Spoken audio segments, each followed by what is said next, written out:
Thank you, Bill. Ladies and gentlemen, I'm Larry Gollner, and Ed Hansen was my friend.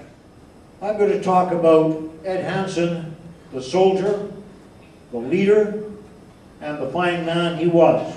He was a master infantryman in every sense of the word, besides having that qualification. Understood and practiced leadership using battle-proven techniques and principles. He believed and firmly practiced the principle that if you treat soldiers respectfully and as men, they will respond as men. Whereas if you treat them as boys, then that's exactly how they'll react.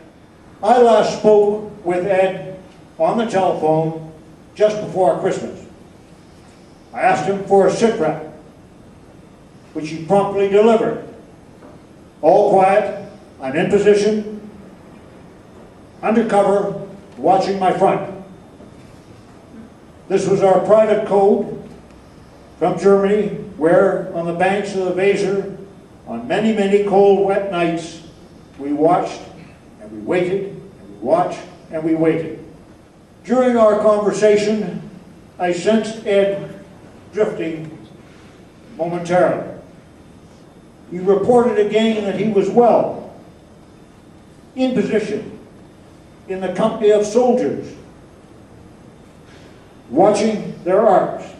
He went on to talk of his soldiers and his comrades, soldiers, as always, standing steadfast in their loyalty to their defense of Canada. Such was the soldier Ed Hansen, our friend, our comrade, a soldier who served Canada with loyalty, devotion, and great skill in peace and war, in the company of soldiers of his regiment.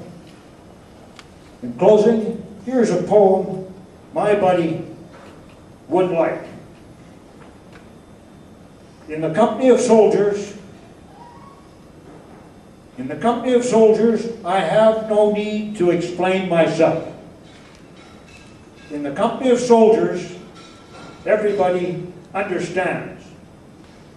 In the company of soldiers, I don't have to pretend to be a person I'm not, or strike that pose, however well-intended, that is expected by those who have not known me under arms. In the company of soldiers, all my crimes are forgiven. I am safe, I am known, I am home in the company of soldiers. Thank you. I feel honored and very humbled to talk about our president and the man we admired, respected, and loved so very, very much.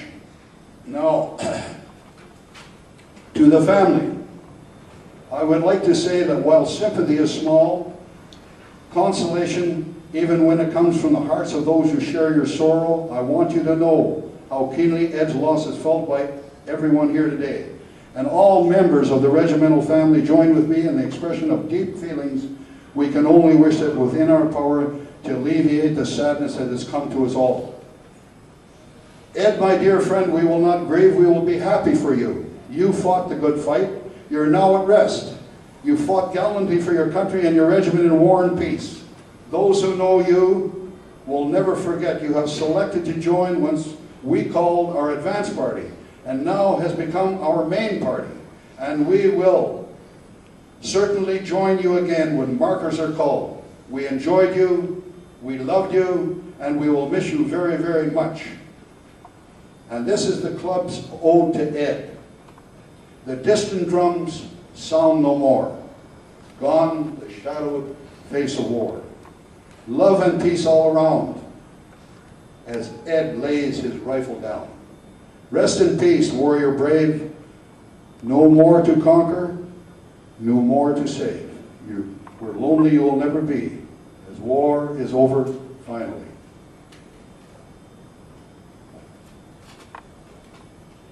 And now I thank you very much for listening to me. I realize that over that period of time, you cannot fill in the gaps too much. I would like you now to listen to the club song that Ed asked the late Don Wiltsey to put together, and it's called The Old Rockin' Chair. Thank you. Way to go, Ray.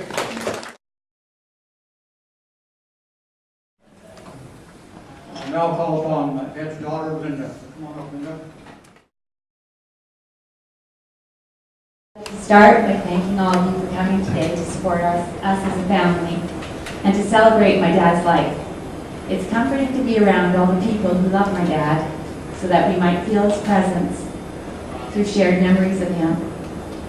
Before I start, I want to acknowledge my mother. I want to say how strong she's been over the past years. My dad was diagnosed with cancer and mentioned the great support that she's given us as a family and the round-the-clock support that she gave my dad to the end. She never left his side.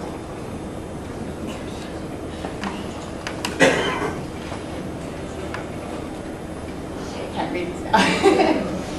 As I sat down to write this, I quickly found that words are an incredibly poor substitute for enormous feelings, and I don't feel like I can do these words justice. These emotions justice. My dad was a proud military man, but he was also a proud family man. He instilled that value in each one of us, and losing my father was one of the most difficult things I've ever gone through. As I'm standing up here today, I realize how fortunate I was to have him as my father. There are not words to express his influence in my life.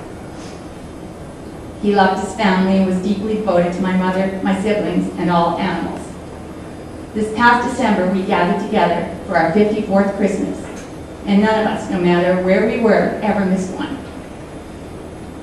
In his darkest hour, when he was first diagnosed, it wasn't himself he was worried about, it was his family. He wanted to make sure my mom would be okay, and it was an honor to have him as my dad.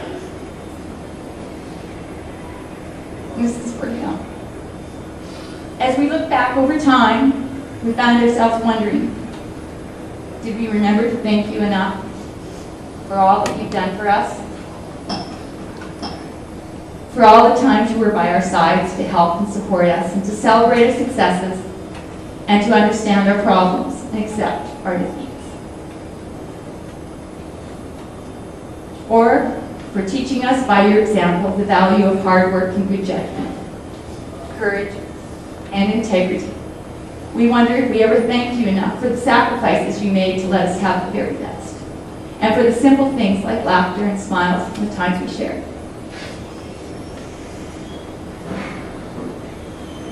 If we have forgotten to show our gratitude enough for all the things you did, we're thanking you now. And we're hoping that you knew all along how much you meant to us, because I won't say much more than that. That we all miss you so much. But we know his memory will live on in all the people's lives he's touched over the years. Thank you.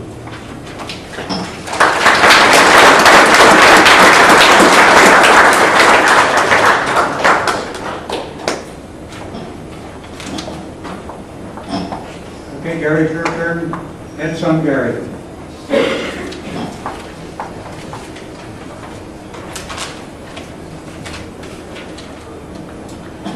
Hello, as Bill said, my name's Gary Hansen. I'm Ed's son. I want to echo my sister's thanks for everyone that showed up to pay the respects to my dad for one last time. It's clear testament to the impact that he's had on so many that all of you have taken the time to come here and pay those respects. Although I've thought quite a bit about what to say today, I still find myself at a bit of a loss as to how to express the sense of loss that we feel as a result of my dad's passing. He cast a very long shadow, and it seems that all of our achievements and special moments in life mean just a little less and have a little less color without him there to share it. I freely admit that my dad could have done a much better job of expressing the meaning of this day than I can. But I also don't envy him the depth of experience in conveying these type of sad messages that gave him that facility, giving eulogies for so many of his old comrades. At least he is spared that on this day, and it's on our shoulders, which we gladly accept.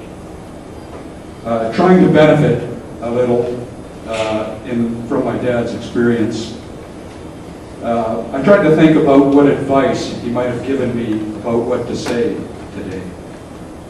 And I think he might have said something like, just do your best and leave it alone. On the other hand, he might equally have said, get on with it, you're starting to bore the hell out of everybody. I guess it doesn't really matter, because it seems to me that either sentiment is pretty good counsel, and I'll take both to heart as I continue here. As I was growing up, I was often compared to my dad.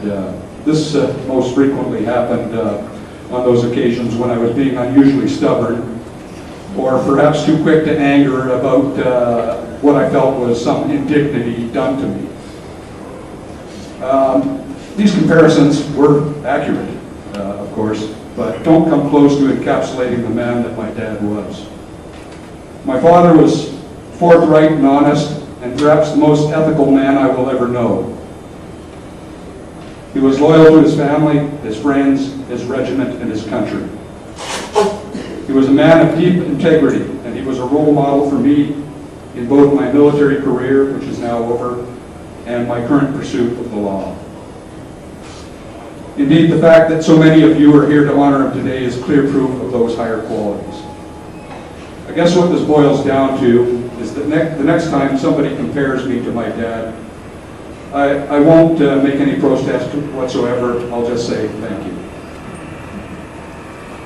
Try as I might, I could not come up with anything to say today that expresses my feelings any better than the email that I wrote to my friends on the morning that my dad died.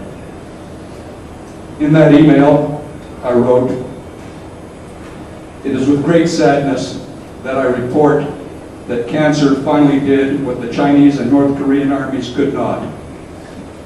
The toughest man I ever knew, my dad, died quietly this morning at the Victoria Hospice, surrounded by his family. I don't really know what my dad's spiritual beliefs were, but I like to think of him hoisting a beer right now at the Peepsy Allowed Warrant Officers and Sergeants Mess in the heavens with all his old Army buddies that have wrecked the route before him. We will miss you, Dad, but I will take care of things for you." Again, thanks for attending today, and I'll turn this back over to Bill Wilkinson so he can conclude this ceremony.